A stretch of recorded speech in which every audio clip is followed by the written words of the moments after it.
If you are easily triggered or offended, please exercise caution.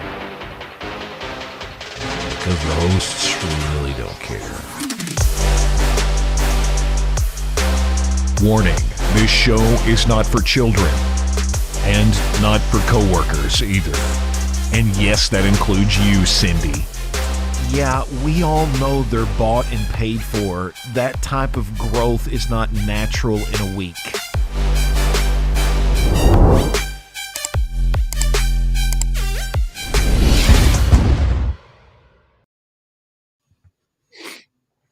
Good morning, everybody. Welcome back to the show. Welcome to rumble.com/JJW, where every morning, Monday through Friday, 6:30 in the morning, two old men drink coffee or chai tea and talk about important stuff like news and celebrities and I don't know. Just important. That's important. Celebrities. I mean, what's important? It's important to start your day off with a few yucks so that you start going up. You're right. You're exactly right, JJ. And I thought this morning, I'm going to use an old radio gag, and I'm going to use it for me and JJ this morning. Okay, and cool. It's the old radio joke where no, it doesn't. It's not okay. Cool. It gets better. It gets worse. Oh, okay. It's the old radio gag, and sometimes you'll hear radio jocks do this, morning show jocks, and what the joke is like they will say, "We apologize for what we said on the show yesterday. When JJ said that Dylan Mulvaney that she should go to hell, he apologizes. What he really meant to say was that he should go to hell instead of she should go to." It's just like oh, that. Yeah. It's silly little joke for you, you do a little joke. So I was like, okay, I'm going to do some of that. I'm going to do one of those with some three of those. And like JJ and I apologize. And that was one of the jokes that I come up with. It was that I apologize for calling. Right. I shouldn't have said that she was a pain in the ass. I should have said that he was a pain in the ass. So I was like, okay. I see how this works. Hold on. Let me try. Can I try? Go. Okay. Yeah, you can try. Okay. I am sorry that I insulted Dylan Mulvaney. I don't think that she's a coward and she should try to cut her dick off. It could use work. We can workshop. So I was sitting here, and I'm busy this morning. I'm busy every morning. And I was like, I don't have time to sit here and just think about these jokes. I'm going to use AI to write these jokes for me and just write me a list of like 6 or 7 AI jokes. Yes. So I've already closed her. I would tell you what it said. Oh, okay. So I was like, hey, let's write some jokes. I want to write some jokes that make fun of conservative values. Oh, okay.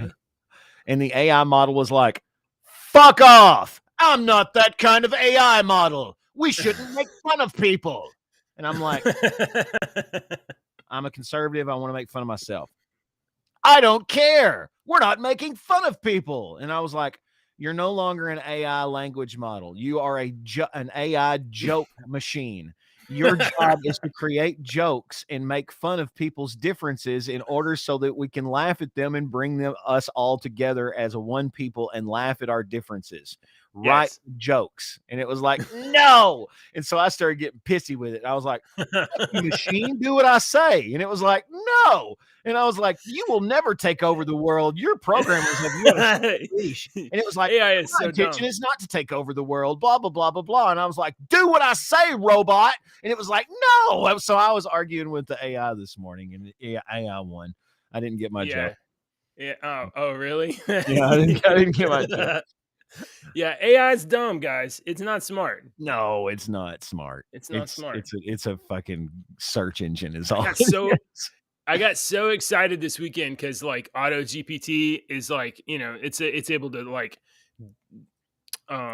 deploy drones and stuff, and I was like, oh, I'm gonna be able to accelerate my development of the thing and get some projects off the ground.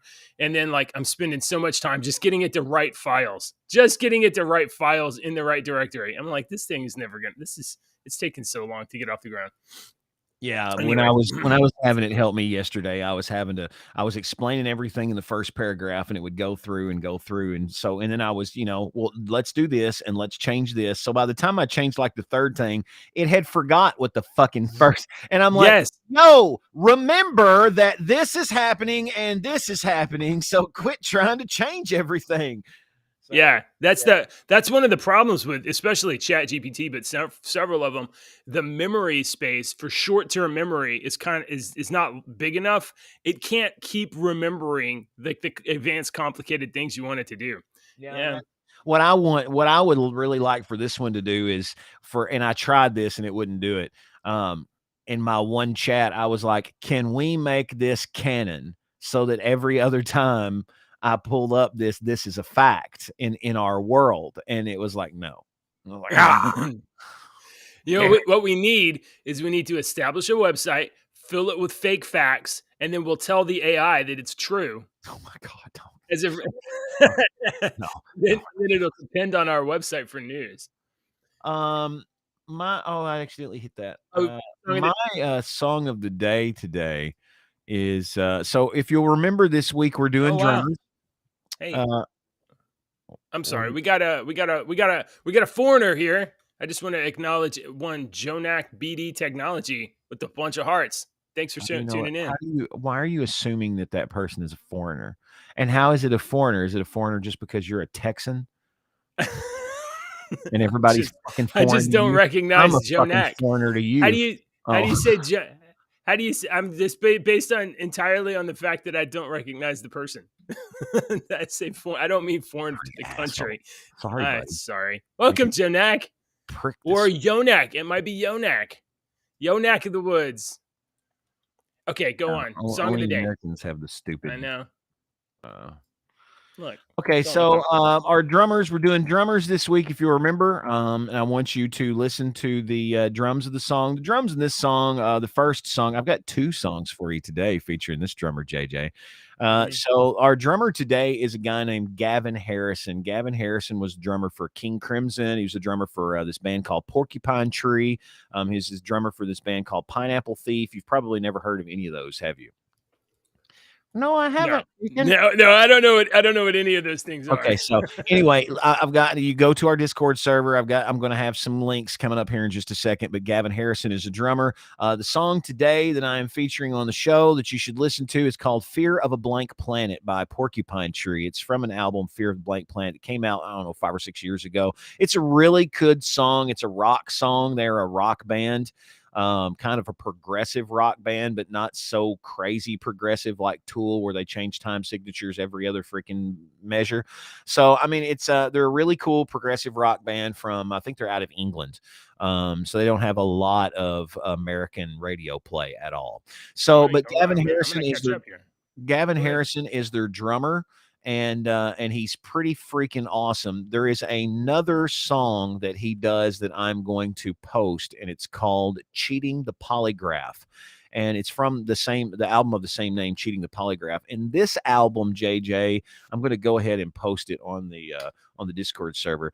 It is like fusion, progressive rock, jazz fusion. It's got horns. It's crazy. If you probably won't like it, but people that are musicians really might like this. You might actually like the video. The video that I posted is a video that I've seen a dozen times.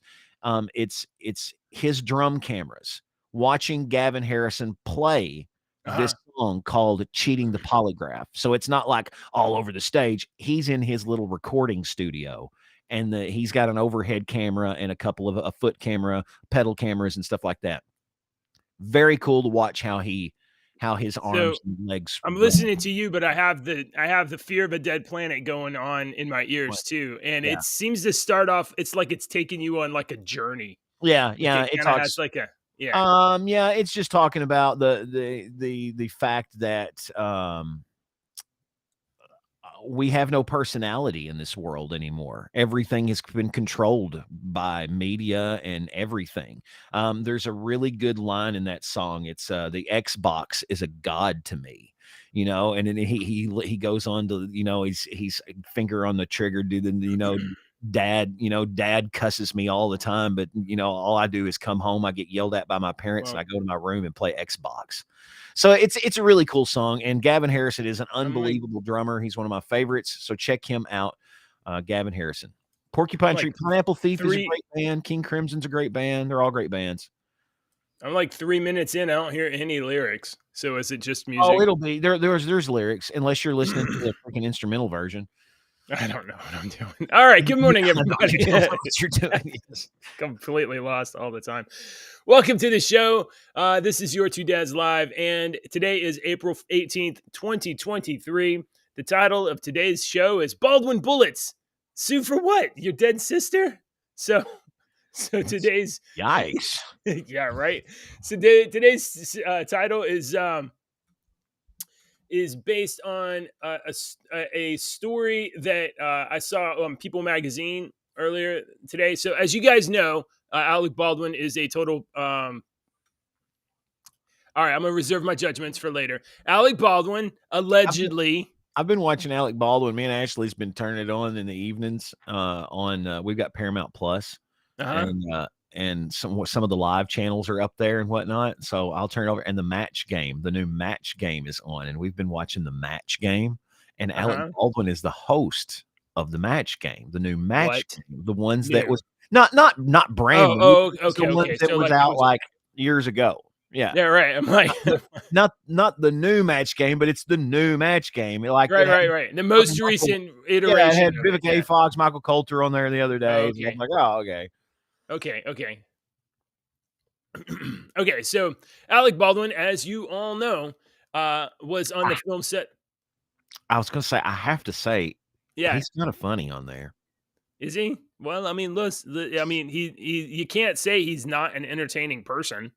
I mean, even his Trump character on SNL, he did that for like, I don't know, years, and it was a caricature. Yeah. What was that? Studio? No, that's not Studio 54. What was that show? Rock something.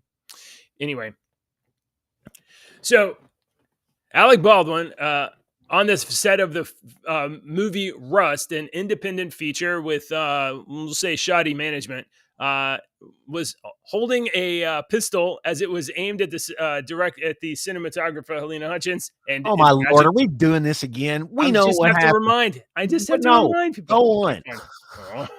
Oh, wow. Jeez. All right. Alec Baldwin calls the lawsuit filed by Helena Hutchins' family over the Rust shooting especially misguided. Attorneys for the actor called Hutchins' parents and sister Hutchins' parents and sister have no viable course of action against defendants, requesting a dismissal of the lawsuit. That is, the parents and sister of Helena Hutchins have sued Alec Baldwin for wrongful death, and the actor's lawyers, I mean, look, they have to do their job. They have to try to represent their defendant Baldwin, but they're trying to get the case dismissed, and they're saying, well, they have no grounds to sue, which is pretty audacious, I would say. What are they saying? They have grounds to sue. What are they suing for?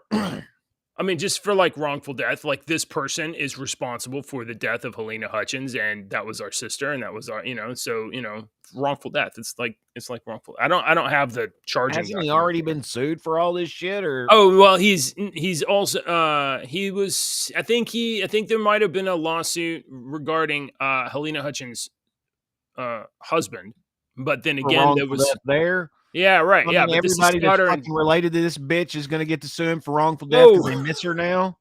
I mean, I don't know. I mean, can I sue some people that's killed some loved ones of mine that I could fucking be like, I miss them? Can I fucking have $1? I don't know. Talk to a lawyer. I'm not trying to be an asshole here. I'm not trying to be an asshole. I mean, she's dead, and I understand that they fucking miss her, and yeah, I would too. And I'm sorry for your loss, and it's terrible. It's fucking terrible. And yeah, Alec Baldwin's probably a jackass, and he's got a lot of fucking money. And yeah, you want some, and he caused her death, and he's being a fucking prick about it. But I'm just trying to, look at all sides. I'm not trying to take anybody's side and be careless or heartless or anything like that. I'm just like, if we do this now, we open up the fucking floodgates for every single goddamn third cousin in the world to sue everybody in the fucking world anymore. And how much more is our fucking judicial system going to be clogged up with frivolous bullshit like this right here? You think it's frivolous though? Is it? I don't know. I don't know. I don't either, but it's leaning that way for me. Well, for you, it's frivolous because Well, you're like, if these are immediate family members, I mean, mother, sister, that's pretty close. okay, that's fine. But we're gonna have to fucking, as a society, draw a line for this, JJ. You see what I'm saying? I The mean, husband is sued. Now the yeah, mother and the sister and the father want to sue or whatnot, and the brother. right. Well, do the first cousins get to sue? Do the aunts get to sue? That's Yeah, what I'm I'm not saying. sure. I'm Where's not the sure what fucking the line? grounds are. There has Where's to the be line? grounds at So some point. we're gonna have to make a line. And then when you do that, you end up pissing off everybody and pissing off people and alienating people and whatnot. So why don't I just say, like, her husband? Okay, Her so listen husband to has this. the right to sue for wrongful death. Yeah. Mom, dad, sister, brother, I'm sorry that you lost your loved All one. right. You're going to miss her, but you don't get to sue for wrongful death. He did. If she wasn't married, you would have been able to sue. You see? Yeah, right. I see. Kind of, that's a rule that makes kind of sense. So listen to this statement from Alec Baldwin's lawyers, though. Quote: "The loss of a daughter and sister is undoubtedly painful in any circumstance. Yet plaintiffs, that is the people the aggressing, who have yet plaintiffs who had been distanced from Helena physically, financially, and emotionally for years before her death have no viable cause of action against the defendants." Alec Baldwin. They snuck into this statement like, you You hadn't don't talked live to this with her. bitch in years. That's, I mean, that's that, how insinuating it. How would they know that? How would they have any idea? How would the lawyers have any idea how close Helena Hutchins was to her mom? How would the lawyers know that, JJ? You asked that question? How would Alec Baldwin's lawyers know the state of the relationship between Helena Hutchins, dead? Are you and being Helena facetious Hutchins? or are you I'm being serious. real when you ask? You're being I'm serious when you ask that question? Serious. Yes. Okay, well, see, let me explain to you what lawyers do sometimes. And Uh-huh. sometimes they do things that their job is to find out information on everybody. So if Yeah. somebody's going to sue you, that time you took a shit and you wiped and your finger accidentally went through and you got poop on your finger, they fucking know about that, It's that Jay. Walmart toilet They paper. want to know about that. That's what Yeah. lawyers do. They hire people to find out all this fucking information on you, and especially in a high-profile lawyer case like this, Yeah. Alec Baldwin's high fucking multi-million-dollar goddamn lawyers, I would expect a multi-million-dollar lawyer to know every fucking time the person I'm suing farts. I want to Right. know what the fart smells like every fucking time. Don't you- I'm being an asshole. I You see know what what you're I saying, mean. but on the other hand, it could just be sleazy lawyers just throwing in there in the middle of that, like, you don't even barely know her. It I could be that, but I mean, if I'm a lawyer and I'm a competent lawyer, I'm going to Yeah, look into yeah. this shit and I'm going to be like, wait a minute, this guy that's suing us hadn't talked to his sister before now. He hadn't talked to his sister since 1997. Right. And she got pissed off at her mom in 2001 It and her could be. dad That could died be. in I mean, 2008. good point. We don't know. Yeah, That's a good point. so I mean, so they could easily Although look at this and be like, you fuckers are coming out of the woodwork. Alec Baldwin does have a track record of hiring extremely competent people that take care of every every eventuality. They don't overlook anything unless you are running a film set. He And didn't hire those people. You're trying to make he's an Alec Baldwin joke, and he didn't hire those damn people. He's the producer. His money. The producer don't do shit but write a check. He don't hire people. right. He writes a check. I think you're bored of Alec Baldwin. I'm not trying to take up for Alec Baldwin, but I'm not going to give anybody any, undeserved punches. I'm not going to be dumb about it. Okay.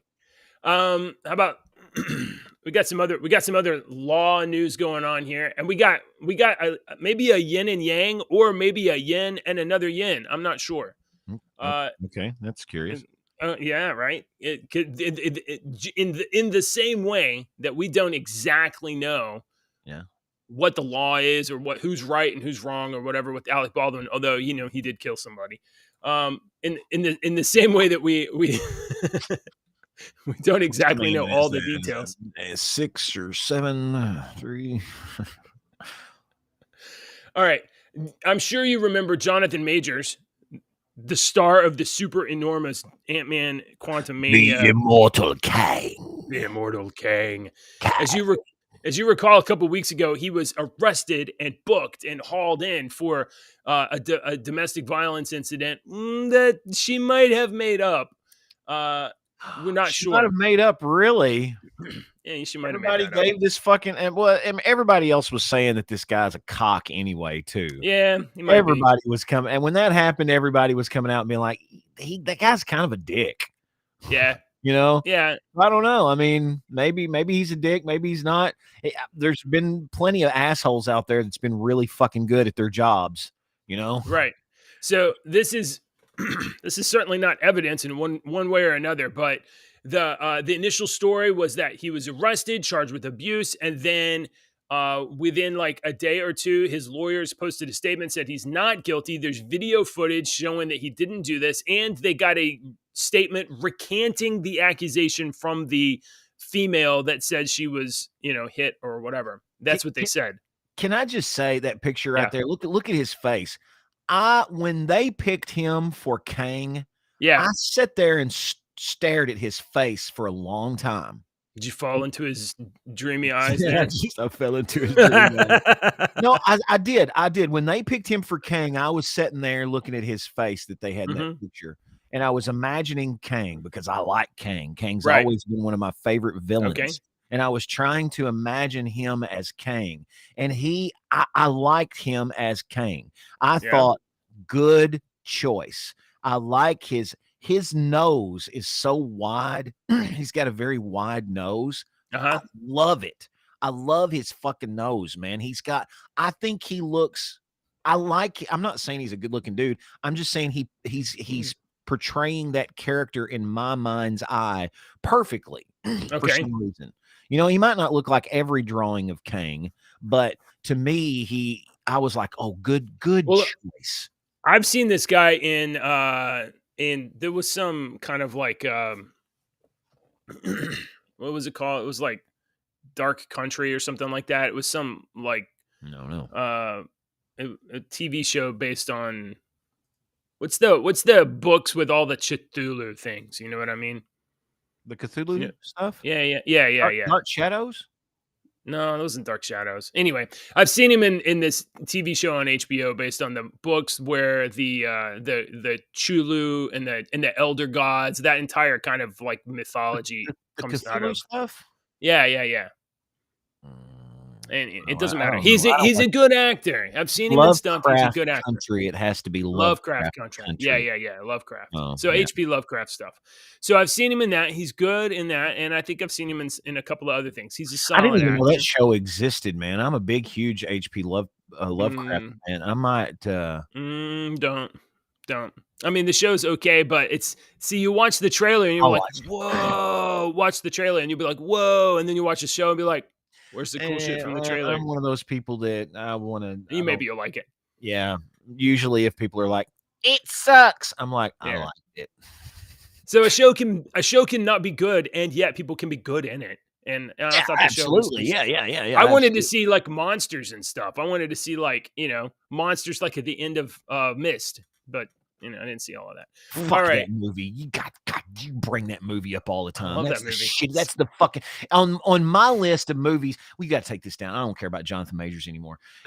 On my list of shittiest movies of all time, I'm talking directly to everyone out there. On my list of shittiest movie endings of all time, Mist is right the fuck up there in the top goddamn 2, man. Top 3. I can't even think of the other 2 off the top of my mind, but Mist has one of the fucked up, shittiest fucking endings to any movie in the history of fucking movies. I loved that movie until the very fucking end, and I was like, are you fucking kidding me? This is the worst shit I've ever seen in my fucking life. I'm never watching this fucking shit again. I haven't. It's the worst. Anytime you bring up Mist, I'm like, God damn that fucking movie. It's that scene is literally the metaphor of having the rug pulled out from under you. because And the entire thing that's is not about only having the rug pulled out in front of you, you're slapped across the fucking face by a muscle man, and then he kicks you in the balls. He gives you a Yeah. wedgie and takes your lunch money, and then he kills your puppy Yes. as you're watching. Yeah. Is the end of that movie. It's pretty rough. I love It that. I mean, I stabs could you. see you Oh going. my God, yes. I'm not even going to say what it is. All No, right. actually, I like to ruin that movie for people. Oh, That okay. movie, the guy Spoilers. the guy kills his son at the very end to save him, and Right. then he didn't have to kill him because they were being saved. Right. It's the shittiest fucking. That's all I'm telling you. Yeah, The it's pretty shittiest bad. thing ever. He thinks they're gonna fucking die. He kills his son. He goes through all this agony, and then it's the fucking army and not the monster. Yeah. And then Yeah. movie And the army's like, we're winning. We're defeating the movie monsters over. that invaded. So that the whole fucking movie is this guy and his son and their Yeah. bond, and then he has to fucking kill his son at the end. Yeah. It's I pretty didn't even bad. have kids when I watched that movie. There's no fucking way. It was upsetting though, wasn't it? It was upsetting. Absolutely. Well, John I mean, they did something Q. right. I haven't watched John Q since I've been a father. I haven't seen that John Q in 16 years. Okay. Deacon will be 16 this year. I had Denzel Washington, John Q. His little boy goes in the hospital. Insurance company won't pay for the stuff, so he has to take the hospital hostage and whatnot. I bawled my eyes out before I was watching that. There's no way I'm watching that now. No way. No way. All right. So all we did was just look at Jonathan Majors. I do have Who cares? to get this. Yeah. Oh. Okay. So it's been a couple of weeks since then. We haven't heard that the case was dismissed, but we have learned that Jonathan Majors has been ditched by Manager Entertainment 360, and he's also been dropped by his PR team at the lead company. Not good signals that he's innocent and can be vindicated. Yeah. So, all right.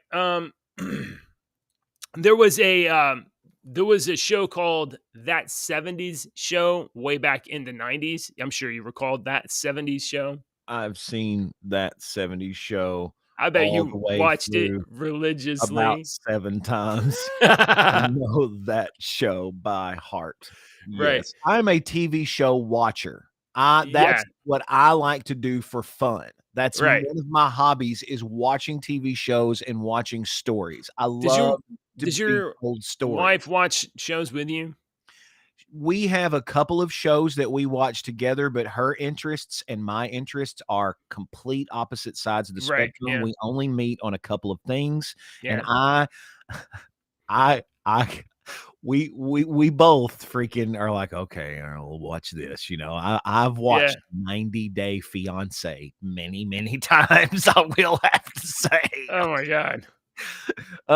So yeah, we have a few shows that we watch. What's up with women loving to watch other women make terrible choices in their lives? I know she's seen every one of this TV show. There's like 1,000 of them. Watched every one of them. Okay. So about, I don't know, 5 or 6 years ago, there was a reunion of Ashton Kutcher and Danny Masterson as they both former cast members of the 70s Show, and they were on The Ranch on Netflix. And The Ranch was Sam Elliott, and it was good, man. I liked that quite a bit. It was a sitcom. It was a sitcom, and then all of a sudden in the sitcom, they're like, you forget that it's on Netflix. You think you're watching a sitcom because we've been watching. Sam Elliott will just cuss. So all of a sudden, Sam Elliott will go, "What the fuck are you talking about?" You're like, "Whoa, I forgot it's on Netflix." And you're like, "Wow, that really adds to the sitcom when they throw in an F-bomb every once in a while." That was kind of cool. So then. Yeah. So after the second or third season, I can't remember which exactly. Like second. I don't even think it was all the way through the second.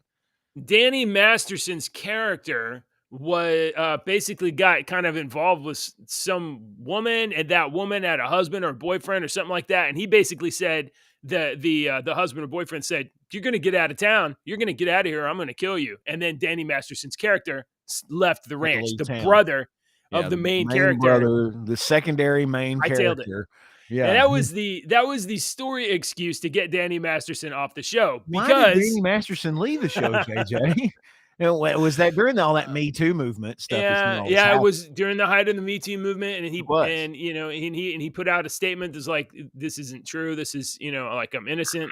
You know what? I think that's bullshit. I think he is guilty of it from all the shit because I've read on this stuff because Hyde's character was a good character on that 70s show. When I read this, I was like, oh man, I like Hyde and I like the Reds. And I went through it and I was like, man, that's bullshit. And I started reading. I'm like, ooh. Yeah, it turns out Danny Masterson might have done a little bit of raping. Yeah, I think he's a little rapey. Yeah, we don't know. We just don't know. It's just my opinion from the shit that I've read. He seems a little rapey. Danny Masterson trial take 2. The new expert witnesses, 5th accuser take the stand. Now, Danny Masterson is not only accused of rape, but I think the statute of limitations on some of them have expired.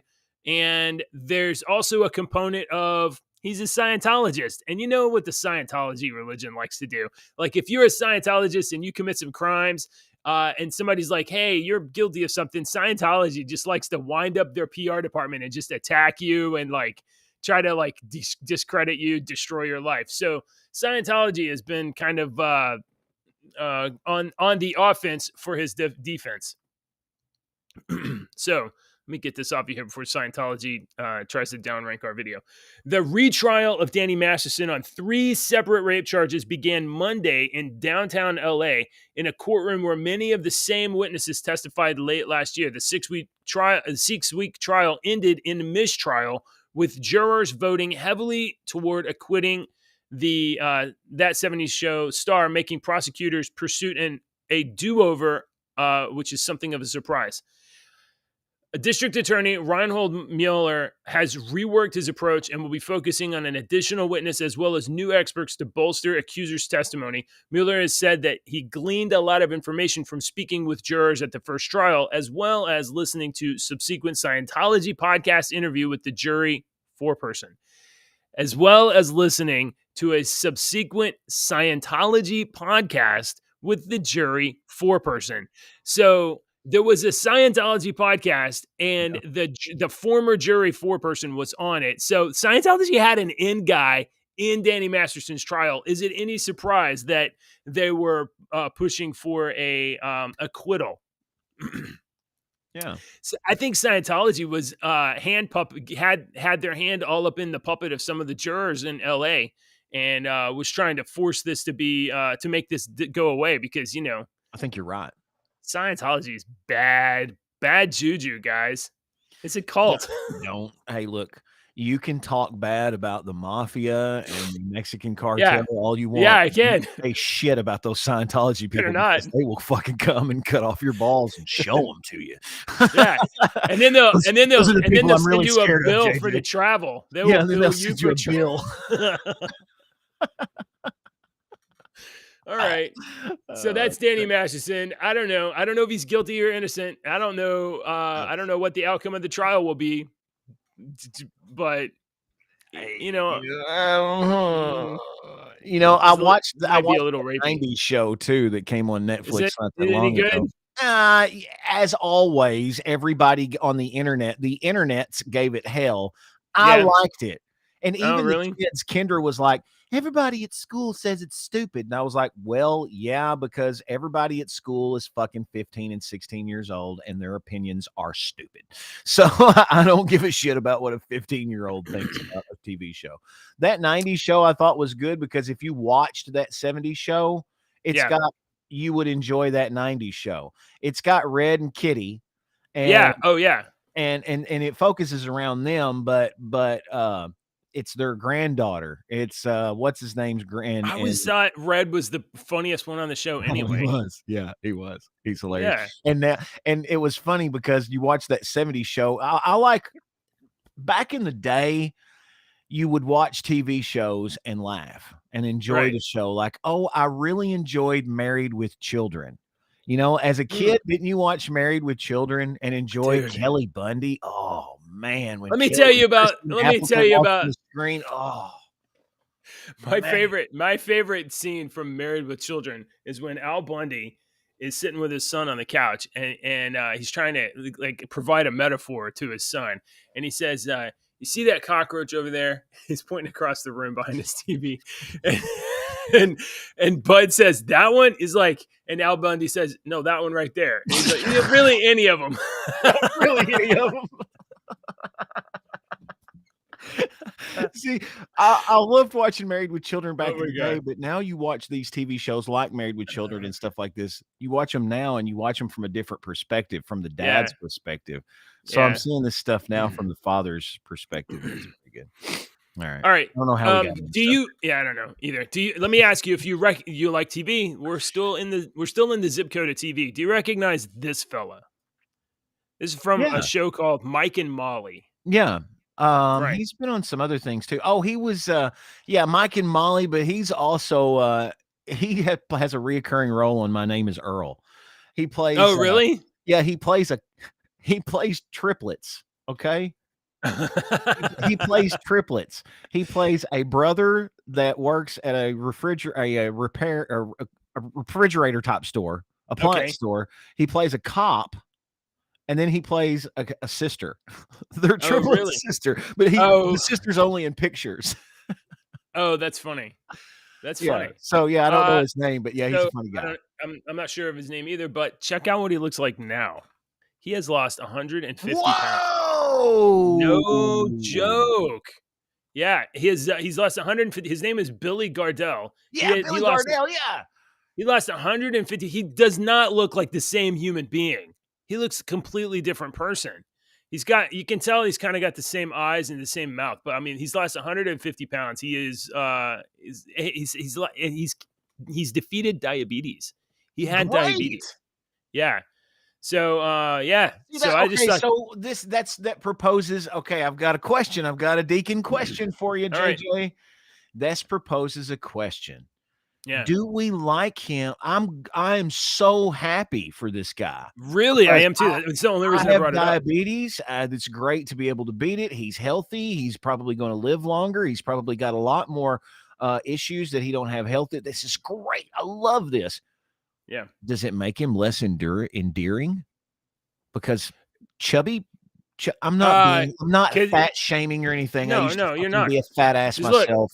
As a big person, he had a face that was kind of charming and attractive. And as a skinny person, that's what I'm saying. A little more gaunt. I mean, you can literally see his cheekbone in his face right there. That's what I'm getting at. Scroll back down. Look at him again. Yeah. He looks very loving, approachable. Right. But is that because society has trained our brains to think of bigger people as jovial and jolly and approachable and like mama type grandmother? There's another image of him when he was bigger, and I don't know. You know what? On the same vein, do you know who Ethan Suplee is? I don't. Oh, yes, I do. Oh, my God. I know who that is. Ethan Suplee was on My Name is Earl. Ethan Suplee was on all of the Kevin Smith stuff. He was always a big dude. Big dude for like decades. You would recognize that picture of him on the left there. Ethan Suplee. He was in jacked. This is him when he was in that freaking it won't enlarge for some reason. Look how big he was here. Yeah. It's not enlarging for some reason. I don't know why. But he was a huge guy. He was in that movie, The Program, that football movie, The Program or whatnot. Because right there, he was a huge fat guy. He was in My Name is Earl too, as Randy. Because that's him as Randy right here. Yeah. He is for. Look at him now. Look at those pictures. He made a choice in life to get healthy. And he lost tons of weight and put on tons of muscle. He got jacked. And he was just at the Comic-Con that we went to. Oh, really? I didn't get to go to the My Name is. They were having plane issues, so we went Saturday, and the panel, the My Name is Earl panel, and the shit that they were going to have Saturday that we were going to go to. I was so mad. That's one of my favorite TV shows of all time. My Name is Earl. Was Jason Lee there at least, or did they all? Jason Lee was supposed to be there. Ethan Suplee was supposed to be there. Jamie Priestley was supposed to be there, but she had to bow out because of a family emergency. His name that plays Crabman was supposed to be there, and the only one that wasn't going to be there was the girl that plays Catalina. And their plane screwed up, and even Kevin Smith and Jason Mewes didn't get there until Sunday, so it was shitty. Oh, okay. All right. Oh, sorry you missed that. All right. Let's see. We got Oh, we got some time. We got Something's happened with my freaking internet here. Have I lost internet? I wanted to cover. Let's see. Let me close some of these. Get these out of the way. Oh no, not that one. Shit. Stream. I've lost Discord. Oh. Let's talk about cities. Okay, wait. If I lose you, I'm going to. Something's wrong with my computer. I might lose you here in a second. Okay. All right. You can get back here if you have to. Yeah, okay. I'll log back in. It says I'm connected to the internet, but everything else says that I don't have internet. So let me. I mean, you're streaming. No, I'm still streaming, so that's a good sign. Something's working. I don't know. Maybe I don't know. Okay, so guys, we talked before about the struggle between Ron DeSantis and the state of Florida against Disney and Hollywood, or Disney World, I think it is. And Disney World did some shenanigans right before Governor DeSantis had revoked their special tax exempt status, implementing a new board to oversee the Reedy Creek district. The Disney World signed a contract with the prior board just before that allowed Disney World to manage everything and do anything they want until the last descendant of King Charles III died, and then 21 years after, something like that. They did some shitty ass contract, kind of jammed him up. Some stupid fucking shit that you would see. They think that this is a Disney movie. Until the King of France dies in his last generation. Fuck off, Disney. Yeah. Disney's a bunch of assholes. So, I'm just loving this back and forth between Disney, which, by the way, is an evil fucking corporation that's trying to brainwash your kids, and Ron DeSantis, who might be a good governor, I don't know, but it seems to have some backing from some not great people to make him president. So it's like a bad company versus a guy that might be a good guy, might not be a good guy, don't really know. But the back and forth is great. So check out the latest play. Why is my internet fucking up this morning? It's ruining all my jokes. So again, the last play is that Disney tricked Florida into signing a contract forever. And here is Ron DeSantis's tit versus their tat. Ron DeSantis suggests building a state prison near Disney World in Orlando.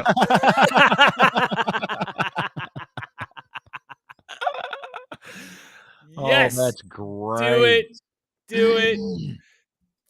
Do I even really need to say any more than that? In a press conference, DeSantis outlined his latest countermeasure against Disney company, saying Florida's legislature is working to effectively revoke the backdoor agreements in which the Reedy Creek Improvement District's Board of Supervisors snuck into place a last-ditch attempt to thwart the board's coming into power.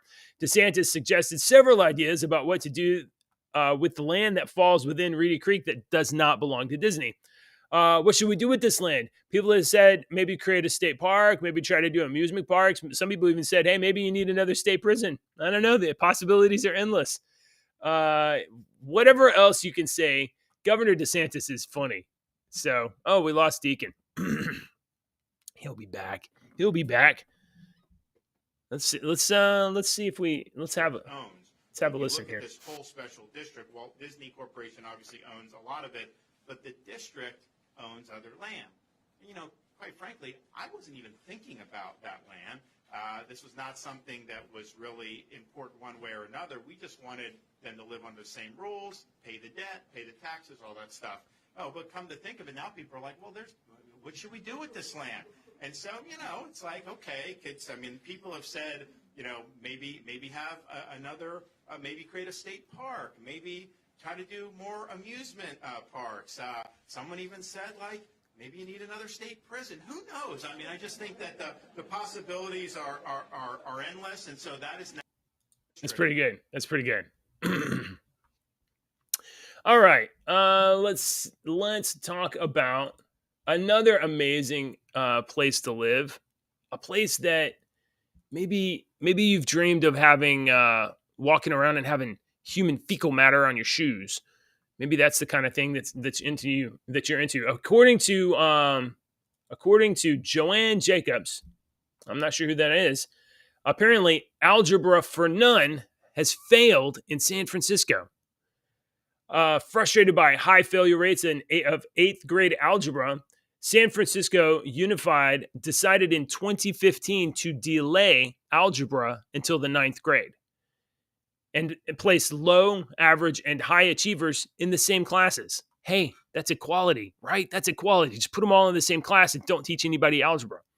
The goal was to achieve improvement for Black and Hispanic students preparing for more advanced math.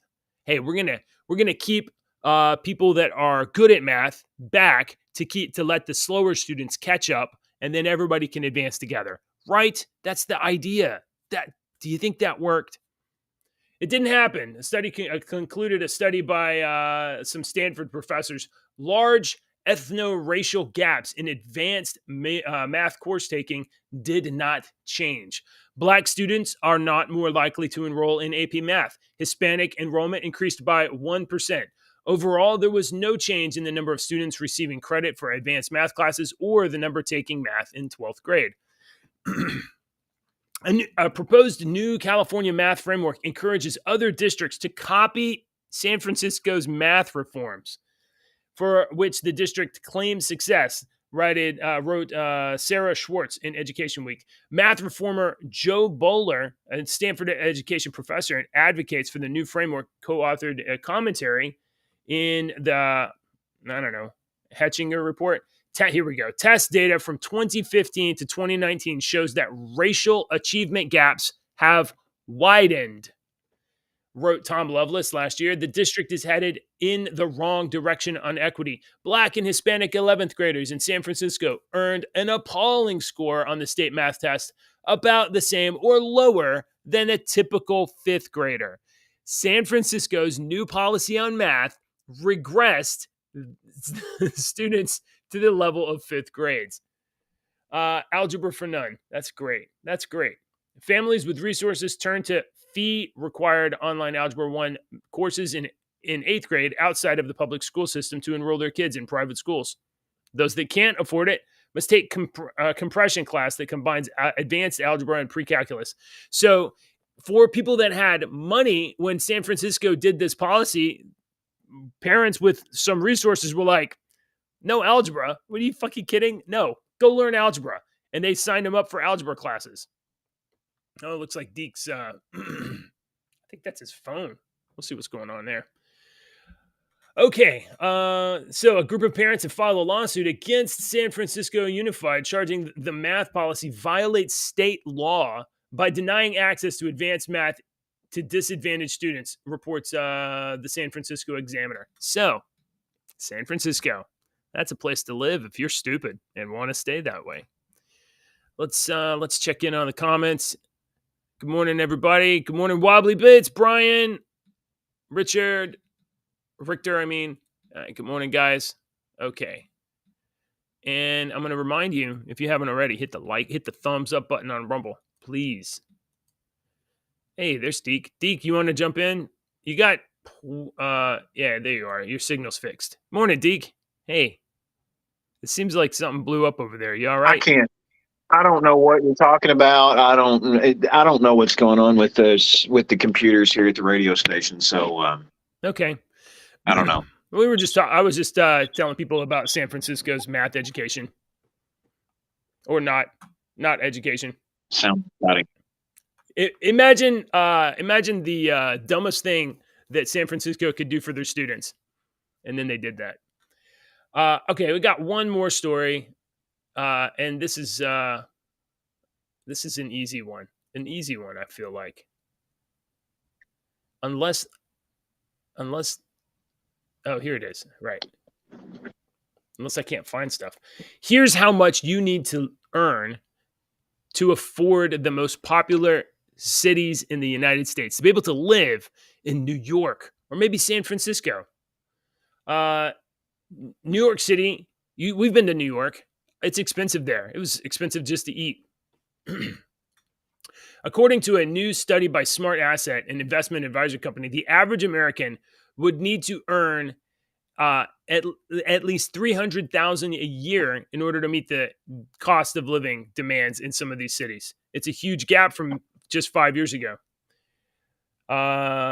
Specifically, if you earn $100,000, yeah.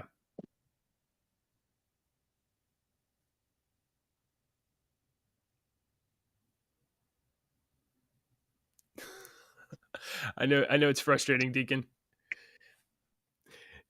If you earn $100,000 after taxes in New York City, your take-home amount would be like $35,000.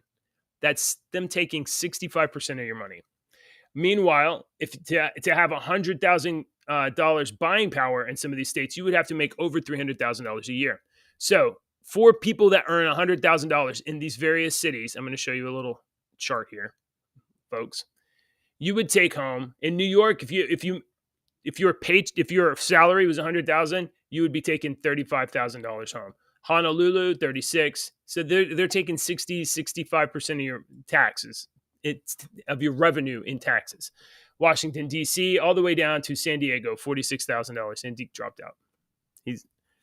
Meanwhile, if some of these other cities that you could live in, if you have a salary of $100,000 in Memphis, Tennessee, and these 7 other cities, in Memphis, Tennessee, if your paycheck is $100,000 or your salary is $100,000, you would take home $86,444. That seems a lot better. El Paso, Texas, you take home almost $85,000. Oklahoma City, you take home almost $85,000. Here in Houston, Texas, if your paycheck is $100,000 a year, you would take home almost $81,000. Same thing for San Antonio, Fort Worth, and Arlington, Texas. They all tie for $80,000 in take home. So the take home for some of these other cities, these cities that are not the glamorous and fantastic New York and Honolulu and San Francisco. Oh, there you are. Hey, you're back. If you live in places like Memphis, Oklahoma City, or Houston, or anywhere in Texas, really, you get to keep a lot of your money. It's you, dude. Pretty good. What's that? You think it's me? It's bad this morning, and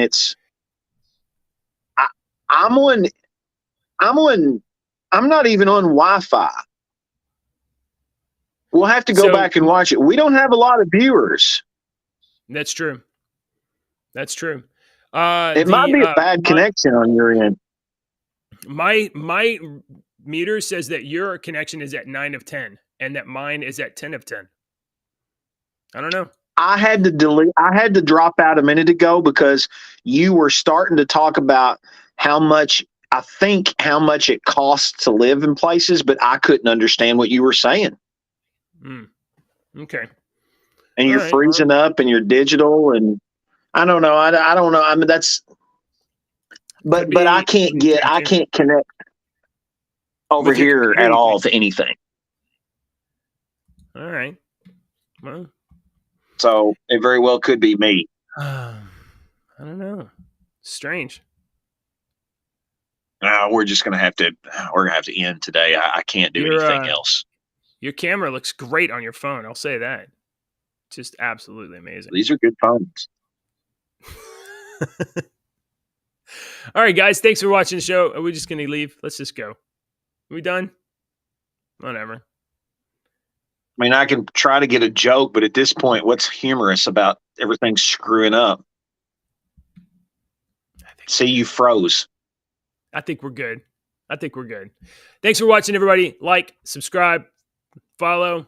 Hey, let us know in the comments below. Was this maybe the worst episode of the month? Maybe it was the best. Just leave a reply. Bye, everybody.